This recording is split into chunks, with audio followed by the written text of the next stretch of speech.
हमारा मानव जीवन तभी सार्थक है जब हम दूसरे व्यक्तियों के प्रति, दीन व्यक्तियों के प्रति दया की भावना रखें, उनकी सहायता करें, अजनबियों के प्रति अच्छा दृष्टिकोण को बनाए रखें। तो मैं आज आपको एक पुस्तक है who will cry when you die, तो उसके कुछ शीर्षक हैं जिसको पढ़कर, जिसमें से कुछ अच्छी चीजें हैं, आप उनको सुनिए और उसका लुत्फ उठाइए। आप अपने जीवन में इसको उपयोग में लाइए। तो चलिए वीडियो को शुरू करते हैं। अपनी मृत्युशैया पर एल्डस हक्सले ने अपने पूरे जीवन की शिक्षा पर अपने विचार व्यक्त किए और उसका सार सिर्फ इन शब्दों में दिया, हमें एक दूसरे के लिए दया भाव रखना चाहिए। बहुत बार हम सोचते हैं कि एक परिपूर्ण जीवन जीने के लिए हमें कुछ महान कार्य या शानदार अभियान करना चाहिए जो हमारा नाम अखबारों और पत्रिकाओं के मुख्य पृष्ठ पर ला सके। सत्य से बढ़कर कुछ भी नहीं होता है ना? एक अर्थपूर्ण जीवन प्रतिदिन के शालीन और दयालु कार्यों का समन्वय होता है जो धीरे धीरे एकत्रित होकर जीवन धारा को महान बना देती है। हर एक व्यक्ति जिससे आप जीवन में मिलते हैं वह या तो आपको कोई सीख देता है या फिर उसकी अपनी कोई कहानी होती है। हर वह इंसान जिससे हम दिन के क्षणों में मिलते हैं वह हमें अपनी भावनाओं और आदर को प्रचुर मात्रा में प्रकट करने का अवसर देता है जो हमारी मानवता को परिभाषित करता है। क्यों नहीं हम अपने व्यक्तित्व को खोए बिना ऐसा कार्य करते हुए बिताएं अपने जीवन को जिससे हमारे आसपास की दुनिया को सुशोभित हो सके।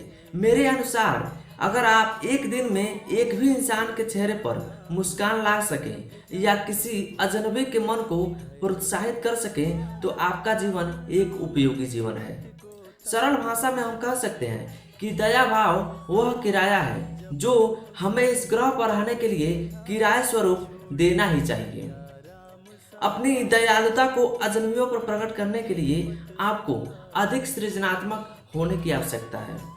आपके पीछे वाली कार की चुंगी का भुगतान अदा करना, पगडंडी पर चलने वाले किसी असहाय को अपनी जगह दान कर देना और दूसरे से पहले उनका अभिवादन करना जैसे कई बढ़िया तरीके हैं जिनसे शुरुआत की जा सकती है। हाल ही में the monk who sold his Ferrari की एक पाठिका ने लेखक को एक पत्र लिखा जिसमें लिखा था, मेरा वसूल है कि मैं अपनी कमाई का 10वां हिस्सा उन लोगों के साथ बांटती हूँ जिन्होंने मेरे आध्यात्मिक पथ पर मेरी सहायता की है।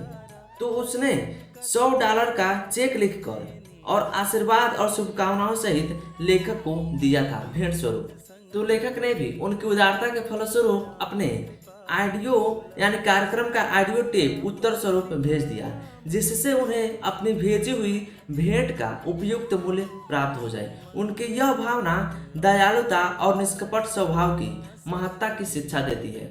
तो हमें भी अपने जीवन में जितना हो सके उतना दूसरों के उपकार के प्रति अपना जीवन समर्पित कर देना चाहिए, क्योंकि रामायण में भी वर्णित है और शास्त्रों में भी लिखा गया है कि परहित सरिस धर्म नहीं भाई, पर पीड़ा सब नहीं अधमाई। यानी दूसरों की भलाई से बड़ा कोई धर्म नहीं है। दूसरों की सेवा करना, दूसरों की सहायता करना, यदि कोई व्यक्ति कष्ट में है, दुख में है, दीन है तो उसकी सहायता करना सबसे बड़ा धर्म माना गया है। और अधर्म क्या है शास्त्रों के अनुसार कि कोई व्यक्ति अजनबी है, यदि उसको सहायता की जरूरत है, कोई व्यक्ति दीन है, कोई निसहाय अवस्था में पड़ा हुआ है तो उसकी सहायता ना करना, उसकी सहायता के बारे में ना सोचना, यह सबसे बड़ा अधर्म है और इसको हिंसा भी माना गया है।